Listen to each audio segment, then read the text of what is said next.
तो क्लास आज का जो हमारा लेक्चर है वो है इन्वेंट्री मैनेजमेंट के बारे में। हम आज के लेक्चर में देखेंगे इन्वेंट्री मैनेजमेंट क्या होती है। So let's see what is inventory. Inventory क्या होती है? Inventory refers to the material in stock. ठीक है, जो आपका मटेरियल स्टॉक में पड़ा हुआ है इसको हम क्या कहते हैं? इन्वेंट्री कहते हैं। It is also called idle resources. ये आपका आइडल रिसोर्सेज होते हैं। Now what is the purpose of inventory management? Obviously अगर आप सही से इन्वेंट्री को मैनेज कर रहे हैं तो वो आपको क्या बताएगी कि how many units to order, कि आपके इस टाइम आपके पास कितनी इन्वेंट्री है और आपको और कितने ज़्यादा यूनिट्स चाहिए, कितनी इन्वेंट्री रिक्वायर्ड होगी, और व्हेन टू ऑर्डर, या आपने अगर कोई आइटम और ज़्यादा लेने हैं या आपने कोई इन्वेंट्री खरीदनी है तो आपने कब उसको ऑर्डर करना है। तो ये हमें कौन बताएगा? Inventory management.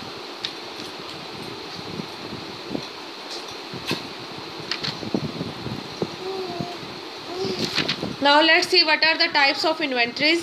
ये हमने लास्ट लेक्चर में भी डिस्कस किया था। टाइप्स ऑफ इन्वेंट्रीज क्या क्या हो सकती हैं? आपके रॉ मटेरियल्स होते हैं, आपके परचेज्ड गुड्स या पार्ट्स होते हैं या finished goods, work in progress, items being transported and tools and equipments. ये सारे क्या होते हैं? आपके टाइप्स ऑफ इन्वेंट्रीज हैं। इनको हम ऑलरेडी डिस्कस कर चुके हैं अपने लास्ट लेक्चर में।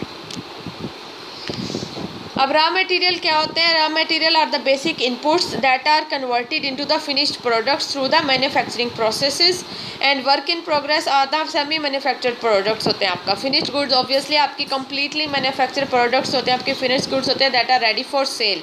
एंड सप्लाईज क्या होती हैं? आपके ऑफिस, आपका ऑफिस और प्लांट मटेरियल होता है that are not directly involve in the production but are necessary for the production process and do not involve significant investment. ठीक है, तो सप्लाईज क्या? आपका इंक, आपके पेन पेंसिल, आपकी स्टेशनरी, आपका नोटपैड, आपका डेस्कटॉप, आपका कंप्यूटर, आपकी ऑफिस टेबल चेयर, ये सारी क्या है? आपकी सप्लाईज है जो डायरेक्टली प्रोडक्शन में यूज़ नहीं हो रही, लेकिन एक बिजनेस को ऑपरेट करने के लिए ये सारी चीज़ें जो हैं वो रिक्वायर्ड होती हैं।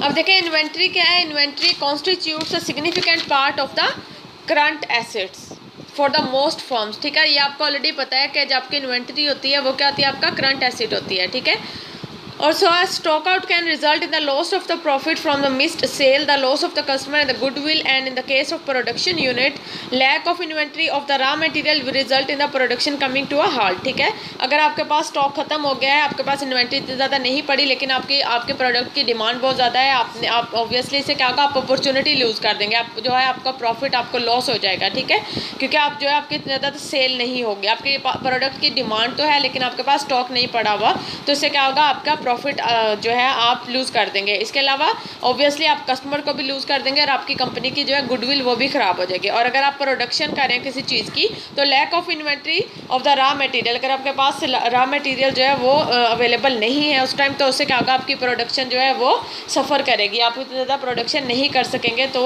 प्रॉब्लम हो सकती है। ठीक है, so at the same time excessive inventory increase the cost of the carrying inventory. ठीक है, इसके अगर दूसरी तरफ देखा जाए, अगर आपके पास इन्वेंट्री बहुत ज़्यादा है तो इससे क्या होगा? आपकी जो आपको इन्वेंट्री कैरिंग कॉस्ट जो है वो बियर करनी पड़ेगी। इन्वेंट्री कैरिंग कॉस्ट में आपको पता है क्या क्या आ जाता है? आपकी कॉस्ट ऑफ स्टोरेज आ जाती है, ऑब्सोलिसेंस आ जाता है, पिलफरेज, सिक्योरिटी और अकाउंटिंग एंड सो ऑन। ये सारी चीज़ें जो है आपकी कैरिंग कॉस्ट, ये सारी इन सब की आपको कॉस्ट पड़ सकती है। So it is important for the manager to understand the implication of the inventory and to correctly manage it in the most economical way. So ठीक है, तो ये ज़रूरी है कि मैनेजर के लिए कि वो ये अंडरस्टैंड कर सके कि इन्वेंट्री को किस तरह से कंट्रोल करना है और उसकी क्या क्या इंपॉर्टेंस है, और करेक्टली उसको सही तरीके से वो मैनेज कर सकें ताकि आप उसको ज़्यादा ज़्यादा बेनिफिट जो है ऑब्टेन कर सकें। So and inventory helps to smoothen out irregularities in supply. ठीक है, इससे क्या मतलब है? इसका हम एक एग्जांपल से देखते हैं। For example, tobacco is harvested only once a year but the production of tobacco product is throughout the year. ठीक है, हम ये एग्जांपल है कि टोबैको जो है उसको हार्वेस्ट उसकी सिर्फ साल में एक बार होती है, लेकिन उसकी जो प्रोडक्शन है, टोबैको प्रोडक्ट्स की जो प्रोडक्शन है वो सारा साल जो है वो चलती रहती है। This is possible only if the sufficient stock of tobacco are produced during the harvesting season and stored for use throughout the year. ठीक है, तो ये सिर्फ तभी पॉसिबल है जब आपके पास सफिशेंट स्टॉक होगा टोबैको का, ताकि वो हार्वेस्टिंग सीजन में आप ज़्यादा से ज़्यादा उसको स्टॉक कर लें और ताकि आप उसको बाद में सारा साल जो है वो यूज़ कर सकें. If this is not done we will have to stop production due to the lack of the raw material. ठीक है, अगर हम ऐसा नहीं करेंगे, एक सफिशेंट स्टॉक जो है उसको नहीं रखेंगे, तो उससे क्या होगा, हमें अपनी प्रोडक्शन जो है उसे रोकना पड़ेगा क्योंकि हमारे पास रॉ मटेरियल जो है अवेलेबल नहीं होगा. ठीक है, तो इस चीज़ को क्या करता है, इन्वेंट्री हेल्प करती है कि आपकी रेगुलेटरीज जो सप्लाई में आ रही हैं उसको स्मूथ आउट करता है.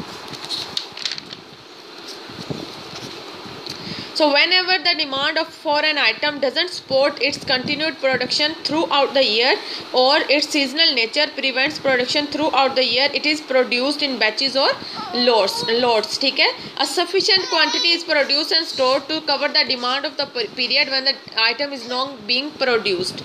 ठीक है, इसके sufficient quantity जो है उसको आप प्रोड्यूस कर लेते हैं और स्टोर कर लेते हैं ताकि आप डिमांड को जो है पूरा कर सकें. अगर एक आइटम जो है फॉर एग्जांपल कोई सीजनल प्रोडक्ट है, जैसे कि चीनी की हम एग्जांपल लेते हैं, फॉर एग्जांपल आप चीनी प्रोड्यूस कर रहे हैं तो वो क्या है, उसकी डिमांड तो ऑब्वियसली सारा साल चलती रहेगी, तो आप क्या करेंगे, चीनी को जो है उसको स्टॉक कर लेंगे. ठीक है, सो sugar industry is a typical example of such production. Sugar mills produce sugar only between November and April when the sugar cane is harvested. ठीक है, तो शुगर मिल्स जो है वो क्या करते हैं, प्रोड्यूस करते हैं शुगर को नवंबर और अप्रैल के दरमियान, क्योंकि उस टाइम जो है गन्ना जो है उसको हार्वेस्ट किया जाता है. So adequate stock of the sugar have to be maintained to meet the demand throughout the year. ठीक है, तो आप जो है एक एडिक्वेट एक सफिशेंट स्टॉक शुगर का जो है उसको मेंटेन कर लेते हैं ताकि आप डिमांड को मीट कर सकें, क्योंकि सारा साल जो है शुगर की डिमांड जो है वो आती रहती है. So stocks are often purchased in lots. ठीक है, स्टॉक आप ऑब्वियसली स्टॉक्स बैचेस में या लॉट्स में जो है वो आप परचेज करते हैं. For example a retailer of readymade garment doesn't purchase a shirt from the producer every time he sells one. ठीक है, he prefers to buy them in lot and carry an inventory of the ready-made shirts so that purchasing can be done in the larger quantity and the lower cost with the less paperwork. ठीक है, तो आप क्या है lots में या batches की form में जो है वो चीज़ें परचेज कर लेते हैं ताकि आपको ऑब्वियसली से क्या होगा, लार्जर क्वांटिटी में आपको चीज़ परचेज करते हैं तो आपको चीप कॉस्ट पे मिलती है, लोअर कॉस्ट पे मिलती है और आपको पेपर वर्क भी जो है वो कम करना पड़ता है.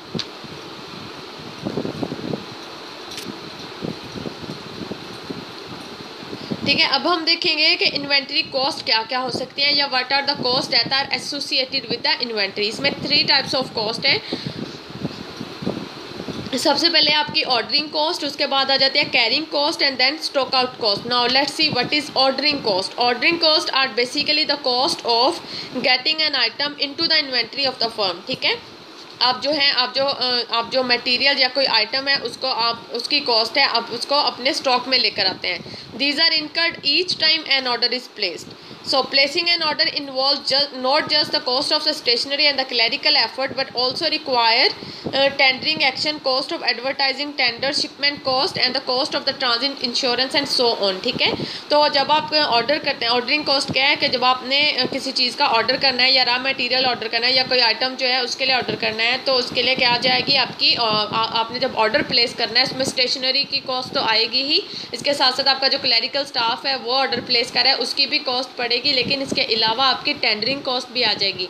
ठीक है, जो आप टेंडर देते हैं कि आपको या जो आप एडवर्टीजमेंट देंगे टेंडर के लिए उसकी भी कॉस्ट आ जाएगी, क्योंकि आपने जब कोई चीज़ फॉर एग्जांपल आप मैन्युफैक्चरर हैं, आप कंप्यूटर्स बना रहे हैं तो उसके लिए आपको क्या चाहिए, रैम चाहिए, मदरबोर्ड चाहिए, इसके अलावा हार्ड डिस्क चाहिए, उसके अलावा बहुत सारी चीज़ें हैं, CPU रिक्वायर्ड है, तो उसके लिए आप टेंडर देंगे, उसको ऑब्वियसली आप एडवर्टाइज़ करेंगे कि आपको इतनी चीज़ें जो हैं ऑर्डर प्लेस करना है आपने कि आपको इतनी चीज़ें जो है रिक्वायर्ड हैं. इसके साथ साथ शिपमेंट कॉस्ट होगी. ऑब्वियसली अगर आप एक जगह आप एक बिज़नेस जो है एक सिटी में कर रहे हैं और जो आपका मटेरियल आपने ऑर्डर किया है वो किसी दूसरे सिटी से आ रहा है तो वहाँ से आपके सिटी तक आने में जो शिपमेंट कॉस्ट लगेगी वो भी आपको बियर करनी पड़ेगी. और उसके साथ साथ cost of the transit insurance भी आपको जो है, ट्रांजिट इंश्योरेंस से क्या मतलब है कि आप जो है अगर आपने अपना सामान किसी दूसरे सिटी से मंगवाया है, कोई मटेरियल मंगवाया या कोई प्रोडक्ट मंगवाया है तो उसको आप इंश्योर्ड करवा लेते हैं. ठीक है, इंश्योरेंस कंपनी जो है उसको इंश्योर्ड कर देती है. फॉर एग्जांपल अगर रास्ते में कोई मिसहैप हो जाता है तो उस चीज़ की कॉस्ट भी आपको बेयर करनी पड़ती है. So these are the ordering cost. अब हम देखेंगे what are the carrying cost. Carrying cost क्या है, also refer to as holding cost. ठीक है। Holding cost are basically the cost incurred because the firm owns और मेंटेन्स इन्वेंट्री। ठीक है, ऑब्वियसली हर फर्म जो है, हर कंपनी जो है, उन्होंने कोई ना कोई इन्वेंट्री जो है मेंटेन किया होता है, तो उसकी आपको कैरिंग कॉस्ट पड़ती है। अब कैरिंग कॉस्ट में क्या क्या कॉस्ट आ जाती है? आपकी स्टोरेज कॉस्ट आ जाती है, कॉस्ट ऑफ ऑब्सोलिसेंस आ जाता है, सिक्योरिटी आ जाती है, लॉस हो जाता है, पिलफरेज आ जाता है। ये सारी चीज़ें क्या आ जाती है? आपकी कैरिंग कॉस्ट में आ जाती हैं। ठीक है, तो अगर आपने कोई फॉर एग्जांपल आपने जो भी स्टॉक जो है उसको स्टोर किया हुआ है, उसको उसकी सिक्योरिटी भी आपको देखनी पड़ेगी। उसके लिए फॉर एग्जांपल आपको कैमरास लगवाने पड़ते हैं, उसकी भी कॉस्ट आएगी। आपको उसके लिए कोई स्टाफ रखना पड़ेगा, उसकी भी आपको कॉस्ट देनी पड़ेगी। ऑब्सोलिसेंस में क्या है आपको, कि आपका जो प्रोडक्ट है आपने इसको देखना है कि कहीं वो डैमेज ना हो जाए या आउटडेटेड ना हो जाए। ठीक है, तो सारी चीज़ों की कॉस्ट जो है आपको बियर करनी पड़ेगी। तो these are the carrying cost. इसके बाद जो लास्ट है वो है हमारी stock out cost. Stock out cost क्या है? आर डिफ़िकल्ट टू मेयर, इन्हें हम सही मेयर करना इन्हें बहुत ज़्यादा मुश्किल है। Besides the opportunity loss there is the loss of the goodwill. तो इसके हमारे पास इसमें स्टॉक आउट कॉस्ट क्या है कि आपके पास स्टॉक ख़त्म हो गया है। ठीक है, फॉर एग्जांपल आपको आपकी प्रोडक्ट की डिमांड बहुत ज़्यादा है और आपके पास ऑर्डर्स भी आ रहे हैं, लेकिन आपके पास स्टॉक ही नहीं है, स्टॉक अवेलेबल नहीं है, तो ये क्या होगी? Stock out cost. इससे क्या होगी? आप जो है आपको प्रॉफिट जो है वो लूज़ कर देंगे, और उसके अलावा गुडविल भी कंपनी की ख़राब होगी, और आपका कस्टमर जो है उसको भी आप लूज़ कर देंगे। So these are the 3 types of inventory cost, that is ordering cost, carrying cost and stock out cost. ठीक है, तो आज I think it's enough for today. Let's stop over here and quickly summarize whatever we have discussed today. आज हमने discuss किया inventory management को, उसकी definition देखी हमने, इन्वेंट्री मैनेजमेंट क्या होती है। इसके अलावा हमने देखी what are the types of inventories, nature of inventories देखी है हमने इसमें, और इसके अलावा हमने इंपॉर्टेंस देखी है कि what is the importance of inventory management, और लास्ट में हमने 3 टाइप्स ऑफ इन्वेंट्री कॉस्ट जो है उनको डिस्कस किया है। ठीक है, अगर आपको कोई क्वेश्चन हो या आपको कोई बात समझ ना आई हो तो आप मुझसे व्हाट्सएप ग्रुप में पूछ सकते हैं। Thank you.